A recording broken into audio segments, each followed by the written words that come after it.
अरे लालू यादव कैसा जादूवंशी है कि पूरा गरीबों का आवाज उठाए। नीतीश कुमार कैसा बैकवर्ड है, इस पर बोलता कि अभी जनगणना रुक गया है हमारे बैकवर्डो समाज का। इस पर 2 लाइन बोलता तू बोलेगा तू तो दारू पाहुन दारू लिया वो फूफा दारू लिया वो मार चमेटा के गोर रहती है तो मुंह लाल कर देती है। ई दारू पिए वाला बा, अफीम खाए वाला बा, गांजा पिए वाला बा ना। एकरा घर में ओरिजिनल कोई अहिर होई तो बियाह करी एकरा घर में ना, अभियंतावा के घर में आ ना गुड्डू हलचलवा के घर में। वो आएगा, वो दारू पी रहा है अभी, दारू पी रहा है। वो दारू पी रहा है। अभी गारखा थाना आएगा तो 2 गो धारा उस पर लगेगा, एगो SC ST लगेगा तो 10 साल में चल जाएगा लंगड़ा, एगो दारू वाला लगेगा। तू समझ जाओ बहुत पागल है। 70 गो मुंह टेढ़ा सके जेल भेजवैले बानी, 71 में ते ही बारे। हम इनके के काहे के गरियावे जाए, जे इनका एकरा के गरियाए, हम एकरा के काहे के गरियावे जाए भाई। अरे नइखे रहे के बड़का बाबू, एकर नाम नैहर ह। हां नैहर, जहां चल जाए के बाबू करे नाम ससुरार ह। बबुआ हो तू गाड़ी सुन ल अपन बहन बेटी मतारी के मत हाथ ना बढ़िया चेहरा बा। एकरा के 5 जूता मरी हता के एगो सोना के सिकरी हम निकाल के दे दे। कैसे कि एकरे सटले सार बा अभियंतावा ओकर सटल सार बा। ये बोला है कि तू टीक बढ़ाया है, तू कोई पंडित जी का सार है। हाँ मैं मानता हूँ, मैं मानता हूँ हाँ जी कि मैं पंडित जी का सार हूँ। 1 मिनट अच्छा एमे के ए भैया शांति रह, पैसा ले ले बानी नू, हम कोनो गरिया ओकरे नियर पागल थोड़े हैं।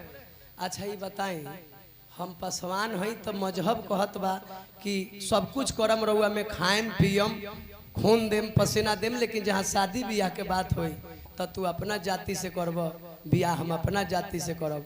एगो बात पूछल कि कौना जात के लड़का है, तो मैं किस जाति का पैदाइशी हुआ, तू किस जाति का है, ये बाबूजी का बताने का पावर है। कोई बाप नहीं बता सकता है, तेरा माँ बता सकती है कि तू किस जाति का जन्मल है, और मेरा माँ बता सकती है कि मैं किस जाति का जन्मल।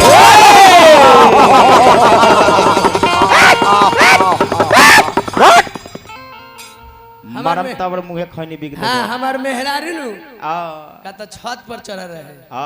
मेरे परिवार का कोई छत पे आज तक कपड़ा नहीं, आप लोग तो गए हैं ना, मैं जो किए हैं मटिहान के धरती पर इस जैसा तो नौकर रखते हैं। शील्ड के बात कहलक, इस शील्ड इसको मैं दूंगा, इसको गरियाने पे दूंगा कि जाओ लंगड़ा ले जाओ। ऐसे चली गीत के भाव आई खत्म बा। जय हो। दान काहे के कइल जाला, हाँ आजे के दिन खातिर दान कइल जाला। हाँ का बा कि अरे ये पर लागल बा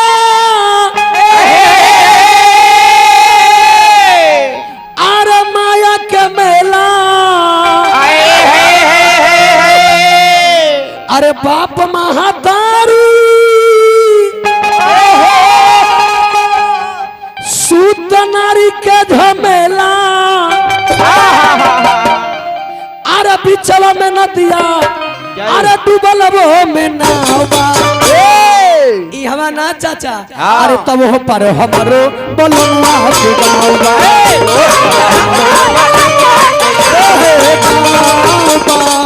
ओह पर हमरो बलुआ के गाँवा।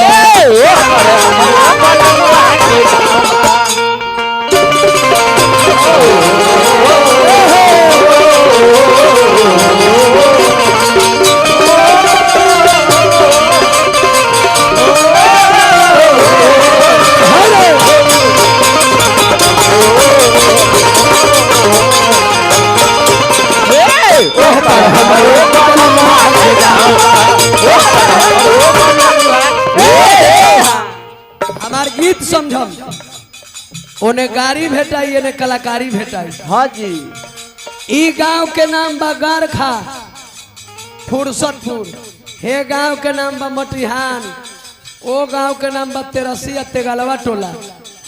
ओकर घर बा तेरसिया तेगलवा टोला ओकर चौक के नाम बा तेगलवा टोला हाय हाय हाय तेगलवा टोला में इहे दो गलवा एगो लंगड़ा जन्म ले ए गांव के ना नाम बा ना पता ठिकाना जाए के चल गइले देख पे जाना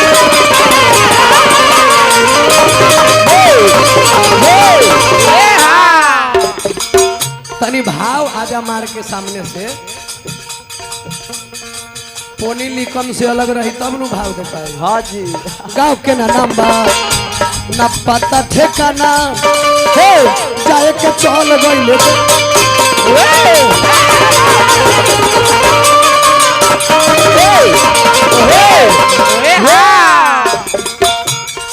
इसीलिए चलते बार बार गिरता कि एगो गिरल ब्यास के हमने के बोला देले बा। आई हमरा बबुआ जानकी नगर से चल के अंबेडकर संघ के छात्र वालों बबुआ हजारों हजार के पुरस्कार दिले बारन हमारे सुकेश्वर जी के भाई हमारा बड़का भैया अजीत भैया के तरफ से पुरस्कार आई नमस्कार बा जय जयकार बा एही से कहतानी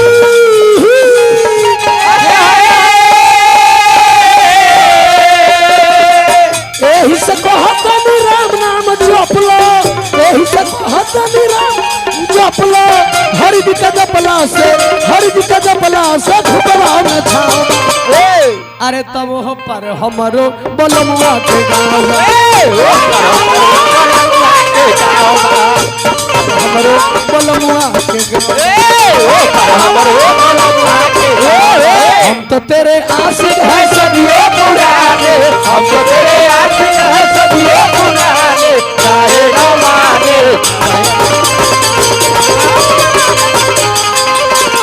हम तो तेरे आशिक हैं सदियों पुराने हम तो तेरे आशिक हैं सदियों पुराने चाहे न माने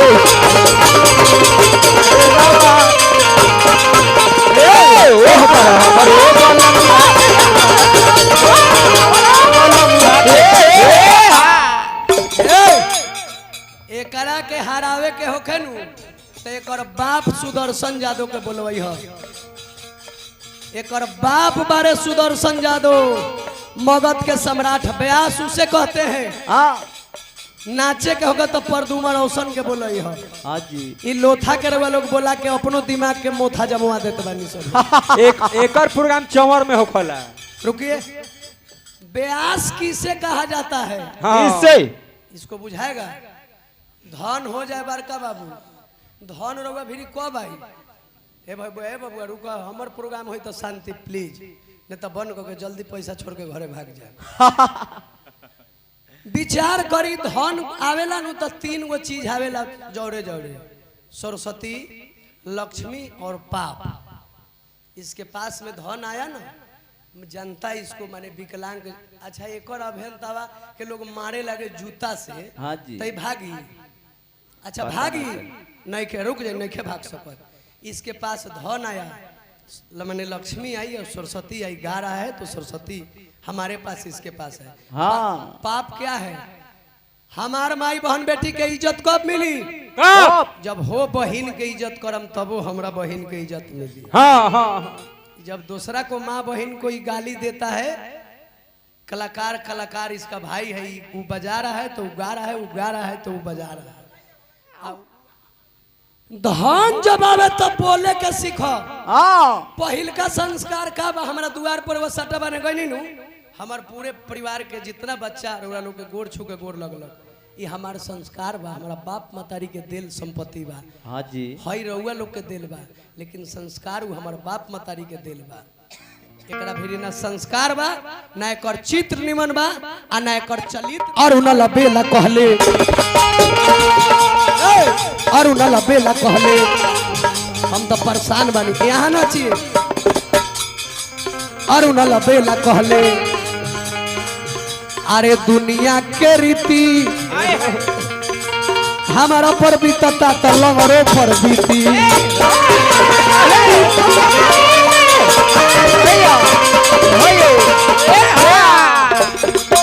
ये भी नाचता है लंगड़ा ये भी नाचता है, हम जानते हैं। ये कैसे नाचता है, ये कैसे नाचता है? कैसे?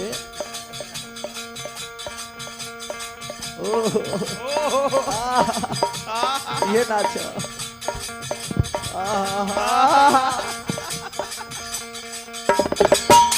10 रुपया दू ना।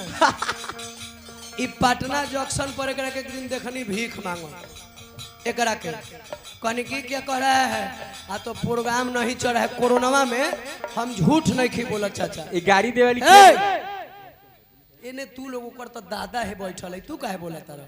ओकरा पर अमृत बिक के एकरा के आज पागल कर दे।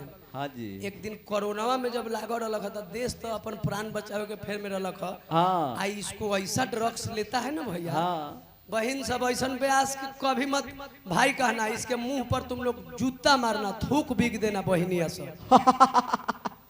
देखिए ये भीख मांग रहा था, तब तक ले हम प्रोग्राम में से, आकाशवाणी के प्रोग्राम था, कोरोना मद का गीत गाना था। हाँ जी। मैंने देखा कि लंगड़ाई क्या कर रहा है, कह रहा है करुण बहुत दिक्कत हो गया है, ये सब देह नोच रहा है, अफीम का दाम चाहिए।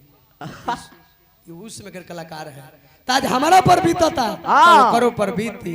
अरे कहवा भुलाई रामायण महाभारत, सच बोले वाला के नहीं थे इमारत।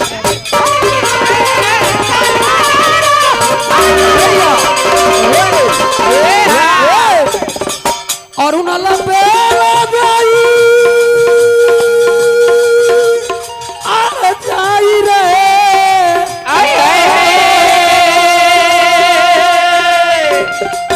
परम आदरणीय हमनी के का जीवन माननीय महामहिम इतना बढ़िया बात हमनी के साहब बोलनी हो। अजय बाबू अध्यक्ष साहब के तरफ से हजारों हजार के पुरस्कार मिलल, नमस्कार बा, मीर आत्मा के शांति मिले। और उनला बेला जाई लंगड़ा घर छोड़ के, और उनला बेला जाई लंगड़ा घर छोड़ के, हर जी का जपला से, हर जी का जपला से धुपरा में था। अरे तब वो पर हमारो बलमुआ के